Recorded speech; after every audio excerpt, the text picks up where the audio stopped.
Mr. Alden Richards, abay sinasabing isa na lang talaga ang kulang, kumpleto na, no? Ang lahat ng yan. But before that, if you haven't subscribed yet to my YouTube channel, please don't forget to like, share, and subscribe at hit mo na rin ang notification bell for more showbiz updates.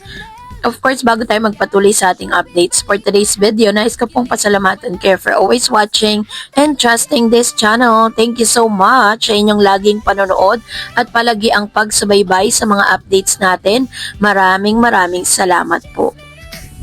Itinuturing si Alden Richards sa isa sa pinaka-successful at pinaka-lucky and blessed na aktor dito sa Pilipinas matapos niyang i-flex ang pinakabago nitong business venture na talaga namang masasabi mong successful siya dahil sa maraming field na kanyang hinahandle ngayon sa mundo po kasi ng showbiz sa Pilipinas, hindi mawawala ang pagkasabik ng mga tagahanga sa bagong proyekto, tambalan at personal na buhay ng mga artista na araw-araw na pinag-uusapan. Sa mga pinakabagong balita ngayon 2026, umiikot ang usapan sa ilang malalaking pangalan sa industriya. Sina Alden Richards, Rayber Cruz at Nadine Lustre.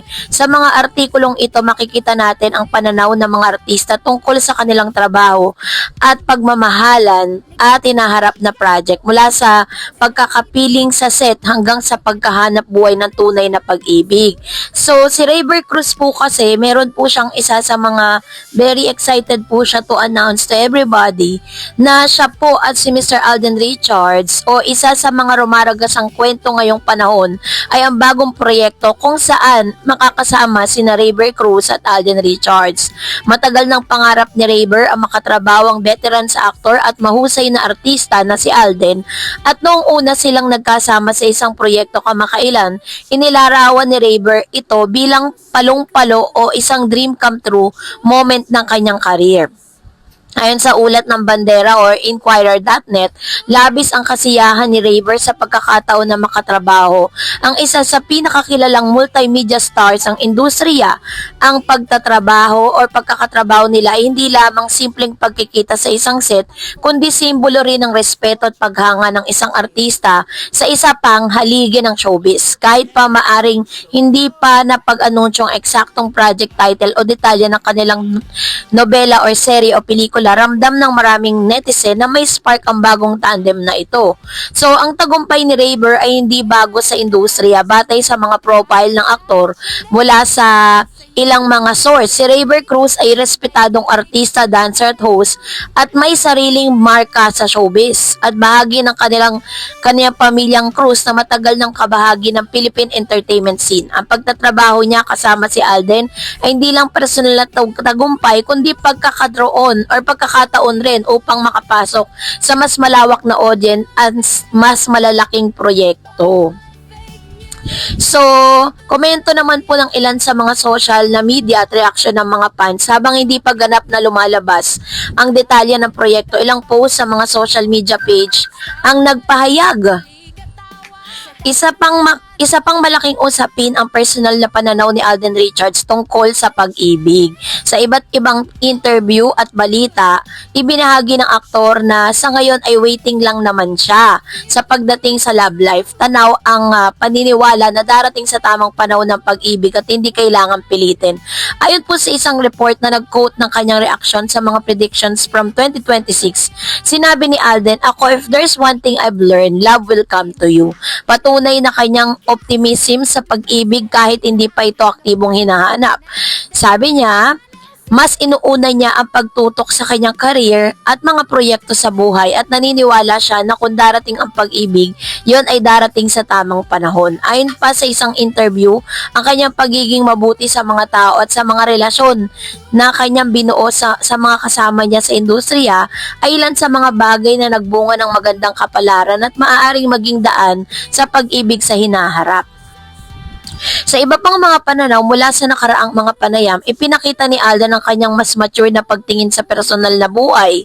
Hindi niya sinasabi na hindi niya gusto ang pag-ibig, bagkos pinipili niyang ipunin muna ang lahat ng mga bagay na gustong makamit bago isulong ang seryosong relasyong ito. Ay isang posisyon na malimit din na pinipili ng ibang artista lalo na kung nasa peak ng kanilang karir at may mga iba pang responsibilidad tulad ng negosyo, hosting at iba pang showbiz commitments.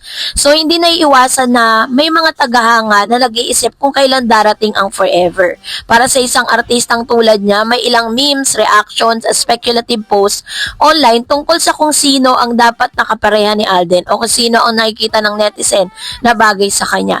Ito ay bahagi na ng modernong showbiz fandom kung saan ang personal life ng artista ay naging parte ng interes sa publiko. Ngunit kahit ganoon, tila pinipiling manatiling pribado ni Alden sa kanyang love life at hayaan nitong umuusbong sa sarili nitong paraan at oras.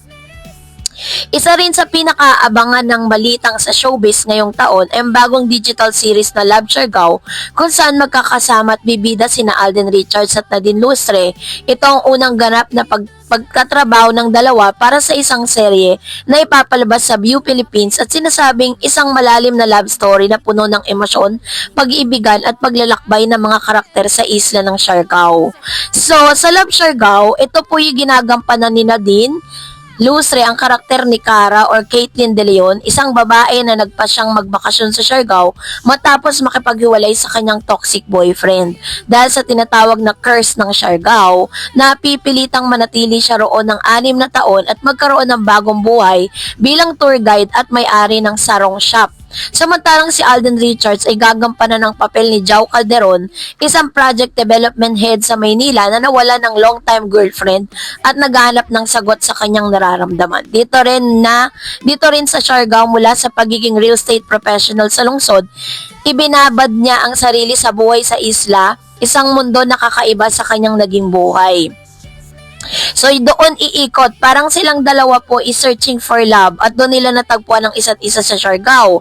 So ang bagong tambalang tinaguri ang minsan bilang Aldin, isang kombinasyon na pangalan ni na Alden at Nadine ay agad na nag-viral sa social media matapos ang anunsyo ng proyekto. Para sa maraming fans, ito ay isang fresh na pairing na puno ng potensyal lalo na matapos ang matagal na paghintay para sa bagong on-screen partner pareho sina Alden at Nadine. Hindi tulad ng kanila mga dating kasosyo love team tulad ng Aldab at Jadine, maraming tagahanga ang natuwa sa idea ng bagong chemistry at bagong uri ng storya na dadali ng Love Siargao, ang setting mismo ng Siargao. Kilala ang ganda ng kanyang beach at surf spots at naibibigay din ng romantic at aspirational vibe sa kwento. Sa parehong inilarawan ni na Alden at Nadine ang pagiging excited nila sa projects, no? At sa kanyang sariling sinabi, masaya ako sa pagkakataon na gumawa muli ng isang serye kasama si Alden. Nagpapakita ng kanyang pasensya at paghanga sa bagong love team. Para naman kay Alden, ito ay hindi lamang isang trabaho, kundi isang opportunity na ipakita ang ganda ng Pilipinas at ang husay ng mga artista. Sinabi pa niya na ang project ay parang love letter ng mga Pilipino sa mundo. Isang magandang mensahe sa gitna ng mga negatibong balita at pangyayari. So, yung idea po pala ng Siargao curse sa kwento ay hindi literal na sumpa, kundi metaphorical lang siya. Ibig sabihin, pag nanatili ka sa Siargao, maaaring hindi mo inaasahan na magagandang nangyari sa buhay. Ito ay isang artistic na paraan upang ipakita ang mga bagay na tila curse ay maaaring maging blessing sa tamang pagkakataon at tamang panahon. So, inaasahan talaga natin na ito po iikot sa pagmamahala ni Jao at ni Caitlyn, no, na si Miss Nadine Lustre. Kaya naman abangan po natin yan, talagang kapanapanabik ang lahat ng ito. So that's it for today. For more videos and updates, please don't forget to like and subscribe, and please don't forget to follow my Facebook page, Dareds TV and Dareds channel. God bless everyone.